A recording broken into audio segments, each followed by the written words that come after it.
So, hello everyone, and welcome to today's conversation with Mr. Robinson.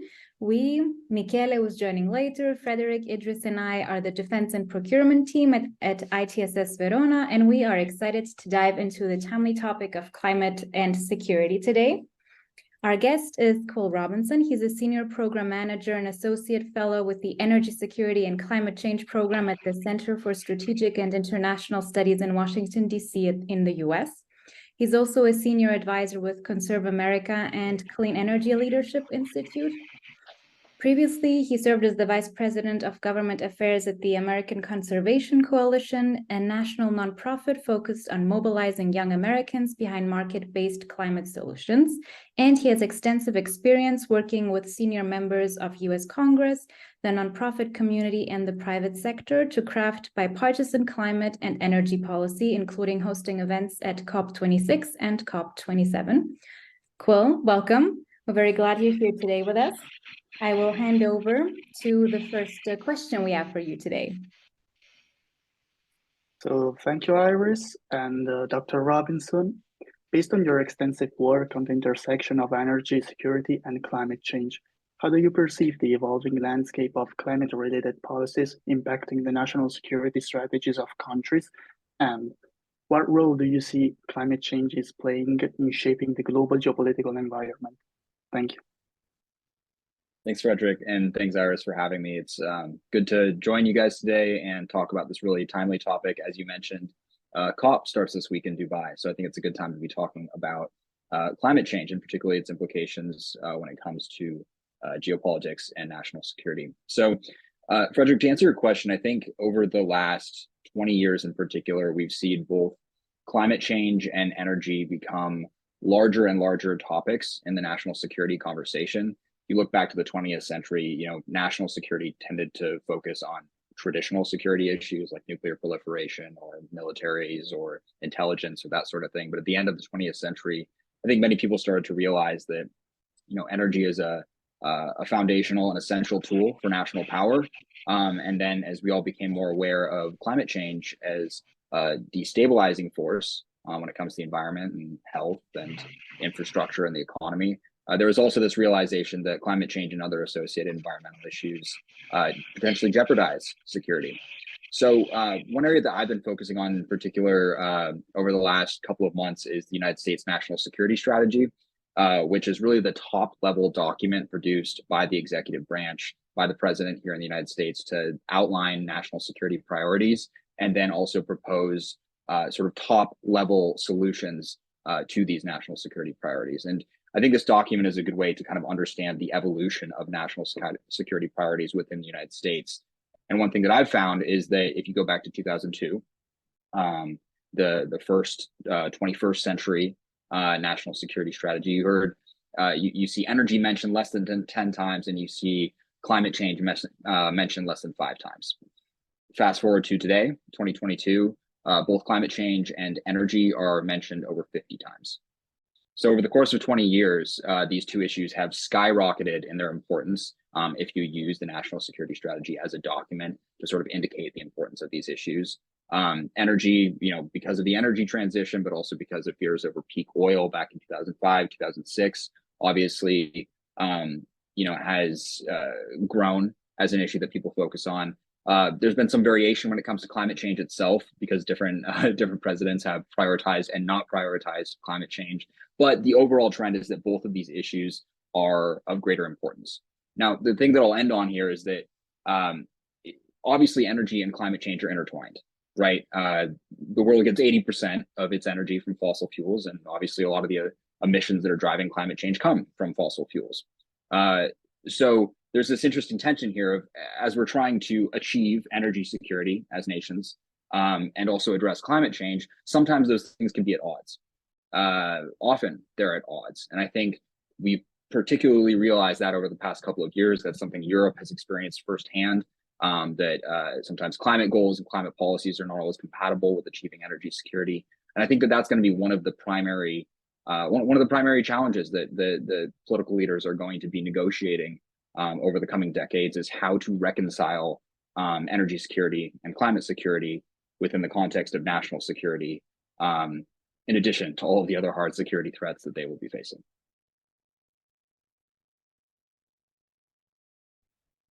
Sounds fascinating. Thank you so much. Yes, sure.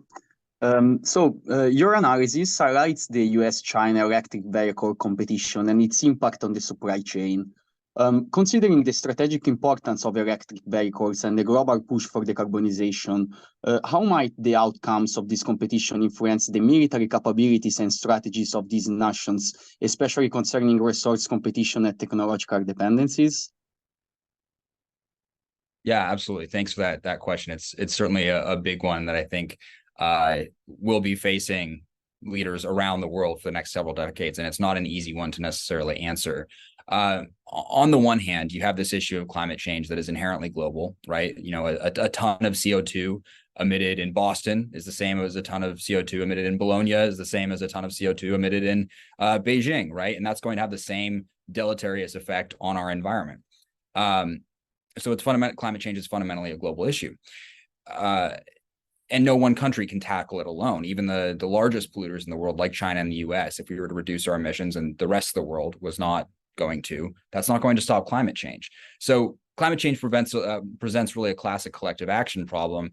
As such, we need to see decarbonization happen around the globe, but it's not really in the interest of any nation individually to make sacrifices beyond the sacrifices that other countries are making. And this genuinely does require economic sacrifices and economic expenditures to address this issue.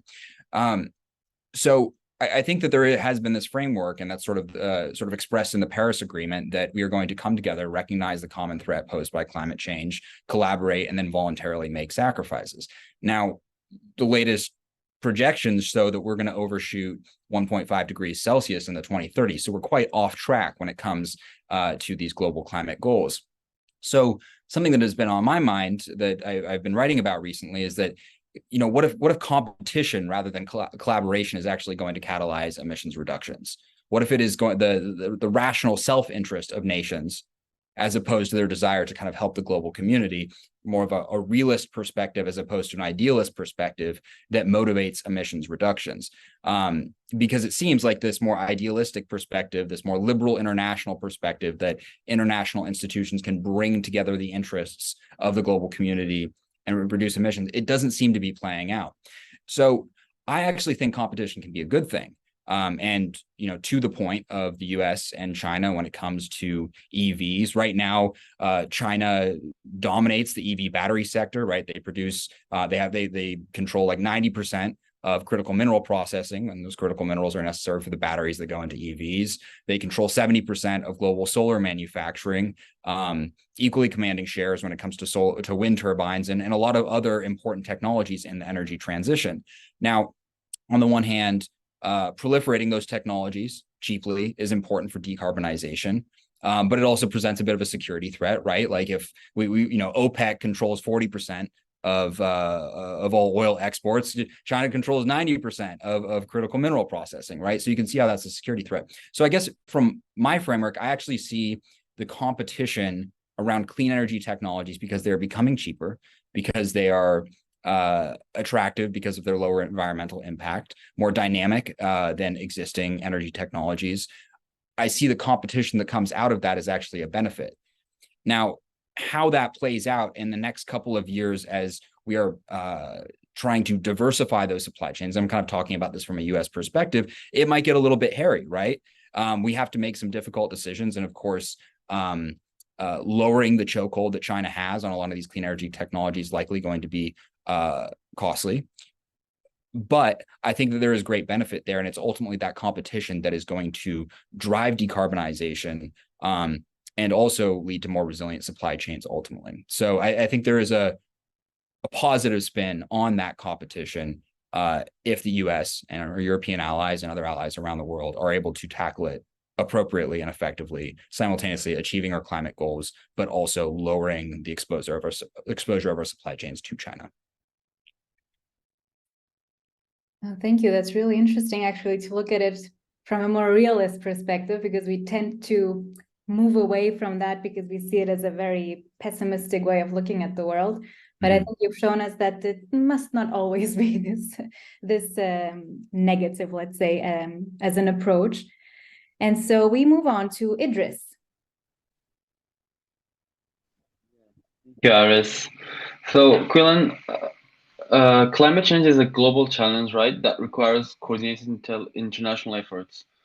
From your own experience and observations, how do you think can nations collaborate on climate-related security issues? And what do you think role should militaries play in fostering global partnerships to address the shared security risks posed by the climate change? Yeah, sure thing. So starting with the first part of the question, I think there's a role for collaboration. It doesn't have to be exclusively competition, but I think it's important for us to recognize the inherent nature of competition in the international arena and understand the potential benefits to it.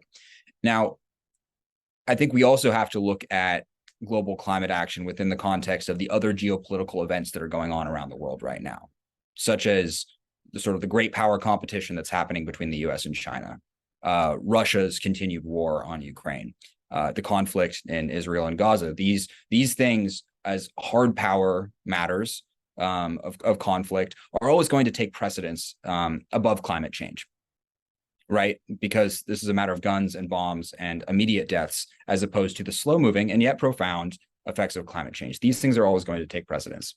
Now, an example of where the US or EU, obviously we already have a close relationship, same with the US and UK and Australia and those other typical allies, I think can be looking to expand this collaboration is maybe a country like Egypt. So last year, COP27 happened in Sharm el-Sheikh, Egypt. I had the privilege of being there. One of the interesting things was that as diplomats were arguing over loss and damages and natural climate solutions and all these other topics, in Egypt, Russia was building a nuclear power plant. In fact, they were building a nuclear power plant that, when completed, is going to provide half of all of Egypt's power needs with carbon-free electricity. So I think that's an opportunity, right? Like there's all these kind of global conversations about loss and damages and redistributing money to address, to help with adaptation and that sort of thing. But to me, that represents a really good opportunity for the US or a place like France or potentially South Korea to step into these developing countries that are hungry for reliable baseload carbon-free energy and build nuclear power plants. Another example might be, the U.S. exporting natural gas to Europe and displacing coal. I think that those are a couple of examples that are sort of within this realist framework of meeting the moment, understanding that hard security concerns and energy security are going to take precedence, but we can also implement policies that are going to reduce greenhouse gas emissions. So absolutely, there's a role for collaboration, and there has to be collaboration when it comes to this issue of climate change because it is inherently global. When it comes to the military, now in the US, particularly under President Biden, the Department of Defense has been releasing adaptation plans and pretty ambitious targets to reduce the emissions footprint of the US military, which is a pretty big producer of emissions. Those are certainly interesting. I think particularly, when it comes to non-operational, not out in the field, not like active combat duty vehicles and that sort of thing, back on the home front, how to make, they're figuring out how to make bases and vehicles used for those uses on the home front, like more energy efficient or potentially electric or hybrid. I think that's all very interesting and important because the US is a very significant emitter. At the same time, there's been a bit of political pushback on the cultural issue of climate change and sort of embedding that into the mission of the US military. And I think that that's something that those of us in the climate space have to be wary of. That from a practical perspective, the US military should be focused on defending US security from hard threats, first and foremost. But also, you guys may have followed this a little bit. There's a number of other cultural issues in the United States that have generated a lot of controversy and sort of politicized the military. And I think there is a risk if the president make climate change too great of a priority for the military risks kind of going down that same path and distracting the Department of Defense from its primary role of defending U.S. security. More practically, what can the U.S. military and other militaries be doing when it comes to climate change? I think, of course, there is a matter of adaptation and hardening military facilities to climate change. That's one thing. But also, militaries play a very important role when it comes to disaster response. That's an opportunity for collaboration. And all other manner of humanitarian responses. I think that that's another area where militaries will play a very important role. And of course, collaboration between militaries of allies is an important element of that. Oh, you unpacked quite a lot there, I have to say. Very, very interesting. No, I agree that it's very difficult to find a balance between prioritizing things that are clearly important, such as climate change, but on the other hand, making sure that they're not being politicized and polarized. Like, I think you're right, it's really difficult to strike a balance there. You talked a lot about the opportunities for collaboration and cooperation amongst different countries. You talked about COP27 in Egypt last year. And now our last question will actually go to the COP28, which is starting this week in Dubai. What are your hopes for this COP28 amidst everything that is going on in the world? I think we often forget to mention that the climate change is still very, very real and important to talk about. Energy security is, of course, on the agenda, especially because of the Russian invasion of Ukraine last year. So what do you think are going to be the highlights, and what do you hope out of this COP28? Sure. Well, what strikes me is that COP26 in Glasgow happened in the shadow of COVID. It was delayed for a year and then happened when everybody had to wear masks and get tested, and it was happening in the shadow of COVID. COP27 in Sharm el-Sheikh in Egypt happened in the shadow of Russia's invasion of Ukraine. And then this COP is happening in the shadow of the ongoing conflict between Hamas and Israel. So I think that since 2015, when the Paris Agreement was signed, that landmark global agreement to set a target of limiting global warming to 1.5 degrees Celsius, we've seen sort of the end of history, if you're familiar with Fukuyama, right? There's this notion for a while that the liberal democracy reigned victorious and that the world was only going to become more integrated and more democratic and more capitalistic, and that it would be abundantly apparent that liberal democracy was the true pinnacle of governance and economic progress. Now, in the last several years, we've seen this regression and sort of this reoccurrence of war and pandemic and brutal conflict and humanitarian issues that sort of take us back to a different time. And I think it's making us realize that as profound of an issue as climate change is, that whether you're talking about the halls of government or the kitchen table, our presidents or our average citizens, climate change is not the number one issue that they think about. And I'm someone who cares deeply about climate change, and I think everyone should care deeply about climate change. But I actually think the key to effectively addressing climate change is recognizing that it is not the number one issue for leaders of government or for everyday citizens. I think that's actually going to be the most important thing, that unemployment or unaffordable energy are going to be more pressing than reducing emissions. And I think we just need to get real with that fact. And then once we can align policies that create economic security, national security, energy security, and also climate security, that's going to be the key to beating climate change. So my hope is that at COP28, world leaders recognize that fact, rather than, I'll give you an example. A very prominent diplomat in the United States has been meeting with Chinese leadership recently and has said that he hopes that we can silo the issue of climate change from the rest of the relationship with China. We can set aside our other differences and work on climate change together. I don't think that is possible. And I think that if we actually want to reduce emissions, we have to recognize that this relationship is determined by China's hostility towards the U.S. its abuse of human rights and genocide against the Uyghurs. And that we can't separate we can't separate climate change out, but maybe through competition, we can reduce emissions and deploy more clean energy. And similarly, the developing countries, as we're having these conversations about loss and damages, that their number one priority is going to be providing affordable energy to their citizens and economic opportunity. And so that our opportunities to reduce emissions happen within that context. I think that's what I hope, is that mindset comes to COP28, a recognition that we're not going to phase out fossil fuels tomorrow, but perhaps switching from coal to natural gas is a climate win, even though it's an incremental win.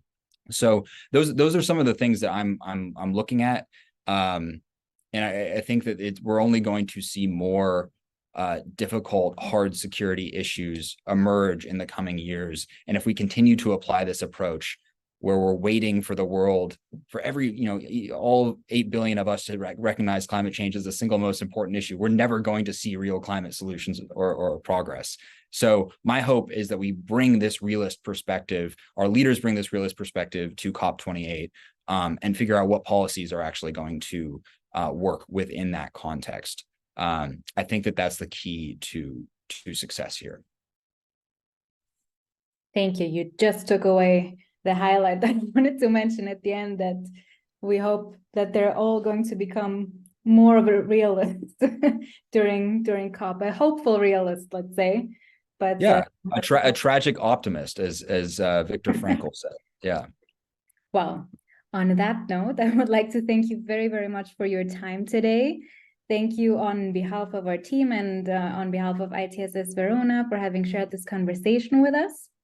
I will now stop the recording.